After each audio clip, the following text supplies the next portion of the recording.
Bonjour à tous. Nous allons donc ajouter un nouvel enregistrement à notre utilitaire. Donc on démarre Vulcain Logistique. Bon, pas le bon code, mais ça fait rien. Voilà, on y est. Hop, on met le mot de passe. André. Donc une fois que c'est rentré, quelques secondes, on est dedans. Livraison par transporteur. Donc là, on a le choix entre tous les transporteurs, mais on pourrait aussi bien choisir un transporteur. Voilà, et avoir plus que les expéditions expédiées pour nous, ou éventuellement pour, qu'est-ce qu'on a, fast course. Voilà, bon là il n'y a que du fast course, donc on va se faire une petite expédition pour nous, histoire de rajouter. Donc on fait ajouter, là tout simplement, et là on démarre directement sur la fiche d'un nouveau client. Alors c'est un client qu'on a été voir il y a quelque temps, on y est retourné, il n'avait pas passé de commande, il n'est pas enregistré. Et ben ça fait rien, on va pouvoir donc créer un nouveau compte en quelques secondes. Évidemment, ce compte ne sera pas complet, mais il va nous permettre de faire une expédition, de le livrer, et on remettra tout ça au propre plus tard. Donc on va l'appeler euh, Proplast, tiens par exemple, quelqu'un qui ferait dans le plastique. Alors hop, non, voilà. Ah bah tiens, éditer, oui. Effectivement, on peut rien éditer sans passer par cette phase, parce que si jamais, pour X raison, nous avions déjà un client Proplast, eh ben ça nous éviterait de l'enregistrer une deuxième fois. C'est pas le cas, évidemment, il est nouveau. Donc Pro Plast, restons dans le 42 400. On est bien en France. Bon là, ça marche pas encore, on va mettre Saint-Étienne. Bon, il faut bien mettre quelque chose. Saint-Étienne, je suis pas sûr du code postal, hein, mais c'est pas très important. Bon, mettons qu'il m'a mis un téléphone pour pouvoir le joindre. En cas de souci, hop, voilà. Donc là, je fais valider. Alors, comme vous le voyez, le compte s'est créé automatiquement. On verra plus tard que si nous avions notre propre numéro de compte qui existe déjà, le compte on pourrait utiliser nos propres numéros de compte. Ceci dit, quand on n'en a pas, on n'en a pas. Alors, donc à partir de là, donc ça c'est notre client, c'est celui à qui on va facturer. On va cliquer sur adresse de ramasse et là on va éditer les adresses de ramasse. Alors, ça me l'a pas sélectionné d'office. Bon, bah, on va se créer une adresse de ramasse. Là, ça m'embête un petit peu parce que j'aurais dû avoir au moins un client Proplace. Donc là, on va céder compte. Bon, c'est pas tout à fait ce qui était prévu, mais ça fait rien. Client, compte, Proplast, il est bien là. On va donc se créer une adresse de livraison. Donc là, on va faire, voilà, dès qu'on a fait ça, une adresse de livraison s'écrirait. C'est ce qui fait que si je vais là, voilà, maintenant j'ai une adresse avec les coordonnées par défaut. On va automatiser tout ça plus tard, hein. On aurait pu tout rentrer à la main, mais c'est pas le but. Le but, c'est quand on a créé un client, il crée au moins une adresse pour l'adresse de départ. Donc on va partir de chez lui à Saint-Étienne. Notez que là, nous aurions pu rajouter chargement le matin, des informations qui peuvent ne pas apparaître dans l'adresse du client normal. Chargement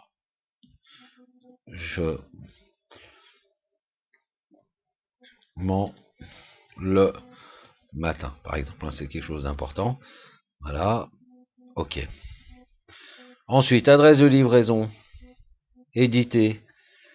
Donc là, on voit qu'on a l'adresse, parce qu'en fait, le client aurait pu nous envoyer charger à Lyon, à Vienne, à Grenoble, n'importe où, et nous demander de ramener la marchandise chez lui. C'est pas le cas, donc on va lui rajouter une adresse pour la livraison pour un de ses clients, donc on va l'appeler, je sais pas, moi, on va l'appeler, c'est l'eau phare, me demandez pas ce qu'il fait, je ne sais pas. On va le loger à Lyon 2e, 002 Lyon.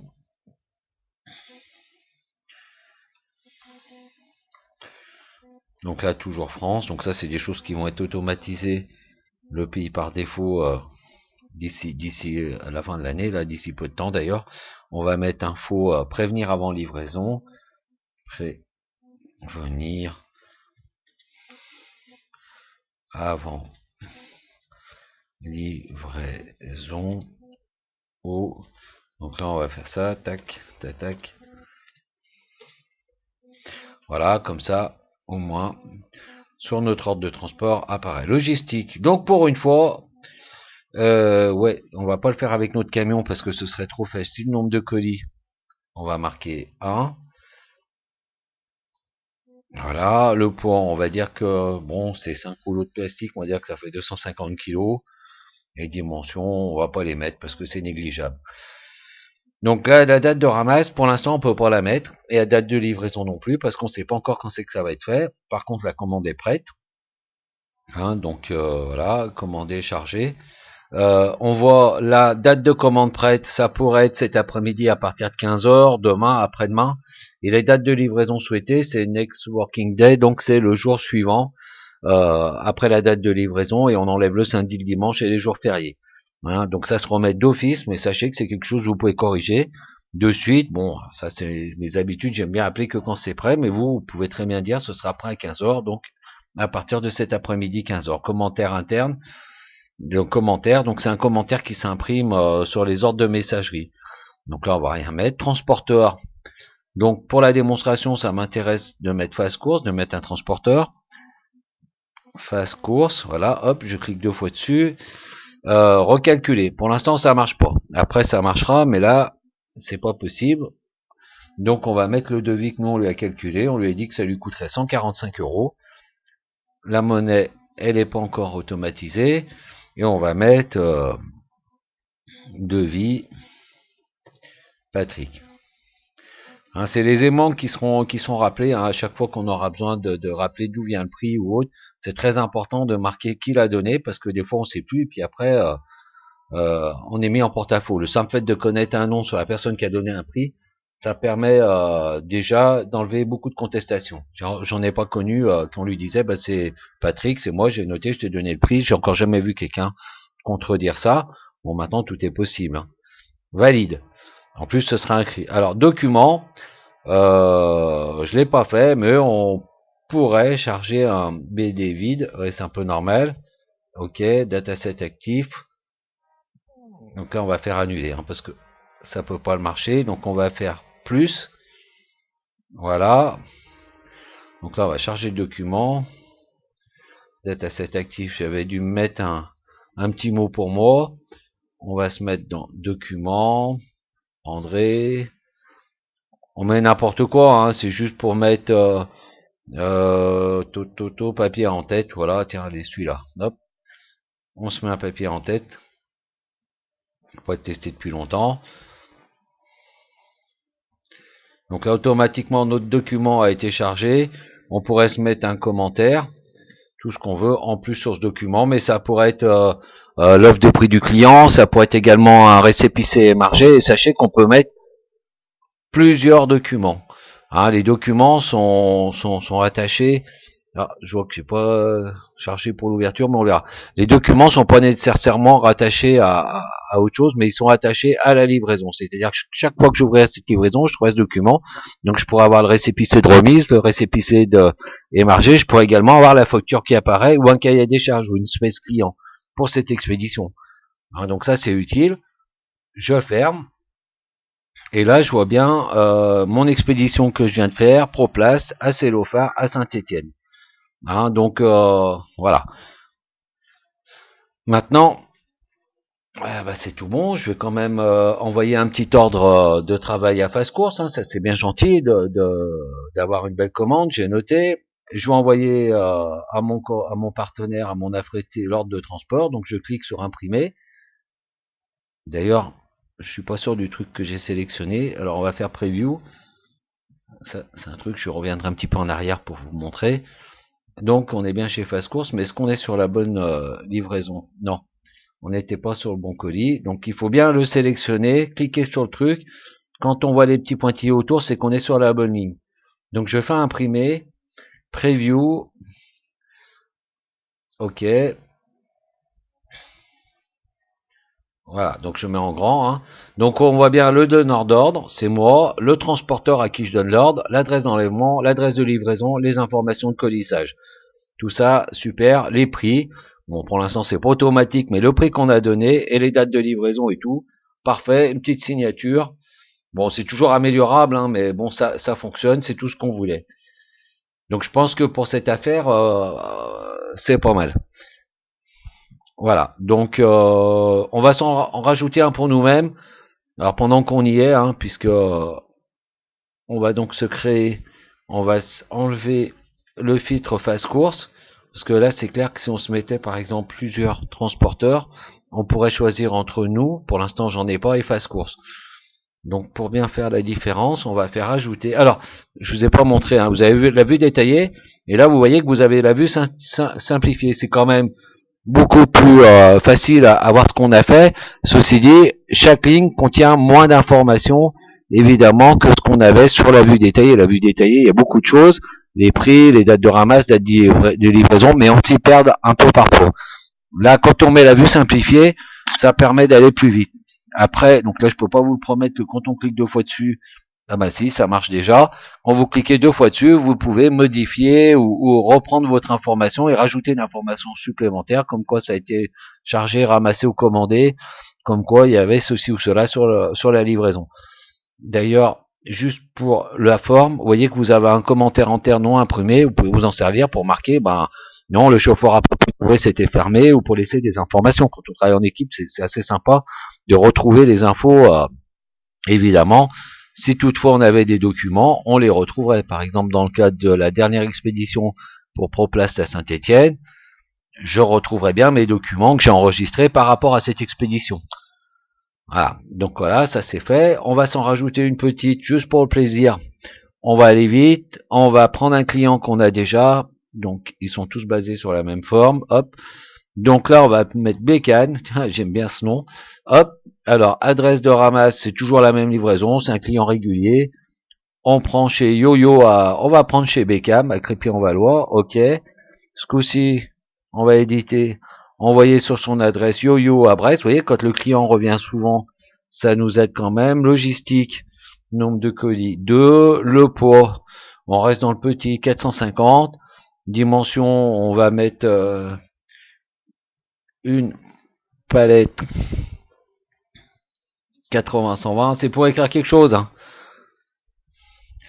Et là, c'était une urgence, donc le transporteur, on va choisir nous, éditer, nous. Je sais pas si on l'a écrit comme ça, voilà, nous-mêmes. Voilà, ok. Document, il n'y en a pas, on valide. Voilà, donc vous voyez, automatiquement, l'expédition qu'on vient de faire, bon, c'est peut-être pas classé par date, il y aura quelque chose à revoir là-dessus, hein, quand même. Donc je reviens sur YoYo à Brest. YoYo à Brest, c'est bien gentil, j'ai été chercher la marchandise. Le problème, c'est que transport, je vais l'amener à mon dépôt. Et donc, ça va être un peu plus compliqué que nous. Donc, qu'est-ce que je fais? Je prends le colis à Crépy-en-Valois. Donc là, au bouton droit de la souris, modifier. Donc là, on a l'adresse de ramasse. C'est la même. L'adresse de livraison, c'était YoYo chez nous. Mais là, on va changer l'adresse de livraison. On va donc marquer un site. On va ramener la marchandise chez nous. Voilà, hop, à mes yeux. C'est très bien. Et transport, bon bah ça c'était nous, ça reste nous. Hein. On pourrait avoir, comme c'était nous, également un chauffeur. Hein. Bon bah là j'ai pas enregistré de chauffeur, j'en ai pas, et je pourrais également enregistrer le camion. Logistique, c'est toujours la même chose. Je valide et je quitte. Alors là c'est bien beau, mais j'ai fait que la moitié d'une livraison hein, sur mon affaire. Donc je rajoute, ajouter une étape. Ajouter une étape. Quand je regarde, adresse de ramasse André Manin-les-Messieurs, adresse de livraison, c'est bien l'adresse de mon client, transport, ce coup-ci il n'y en a pas puisque c'est l'étape, donc là on va changer, on va mettre face course, hein, puisque c'est une affaire qu'on a fait en 2 fois, voilà, hop, je gère face course, donc c'est bien mon, hein, donc là évidemment téléphone, détail, tout ça, je sais pas encore si tout fonctionne, hein, mais le but c'est quand même d'aller très vite, et c'est pas très compliqué à mettre en place, ça prend un peu de temps. Voilà, donc là, nature, ça n'a pas été réglé, marqué la première fois. Hein. Donc là, hop, évidemment, on sait pas. Moi, je marque que j'ai déjà commandé à mon affrété. Je ferme, enfin, je valide, je ferme, et j'ai bien ma commande qui contient bien une livraison, mais avec 2 étapes. Bon, bah là, je pense qu'on est relativement content, hein. Donc, dans le transport, on a ça. On n'avait pas mis le prix client, donc on va lui facturer, comme il y a beaucoup de kilomètres, allez, 348 euros, 658, pardon, et on va mettre que le prix, c'est devis franc. Voilà.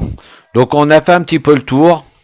Hein. Vous voyez que c'est pas vraiment compliqué. On gagne beaucoup de temps déjà sur ce qui a été fait. Il est bien évident qu'il y a beaucoup à faire encore, mais ceci dit, on travaille comme c'était prévu il y a 3 ans avant que je commence à réécrire cette nouvelle version, la version Genesis. On la base de données est bien déconnectée, ce qui fait que quand on ferme notre application, à 99,999%, on n'a plus les petits problèmes comment est-ce que je veux dire, on n'a plus les petits problèmes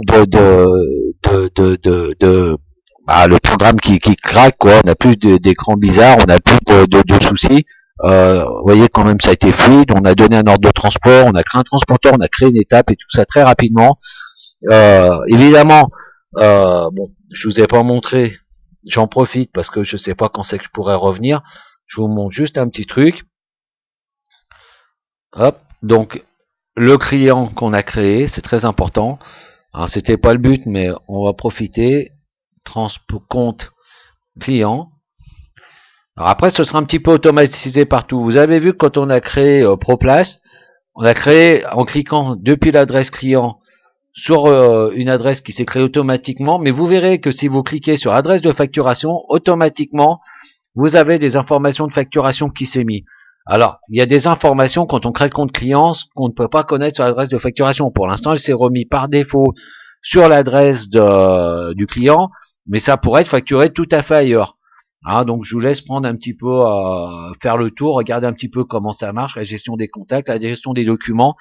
Comme dans la livraison, la gestion des documents, on peut mettre une espèce client, un cahier des charges particulier, même gérer les factures, mettre les factures client par client, on pourrait les retrouver de façon très très rapide. Bon, si on met des documents très lourds, il faut savoir que la base de données va grossir. Mais aujourd'hui, à moins que vous soyez multinational, je pense que vous avez de la marge avec même la petite machine vendue.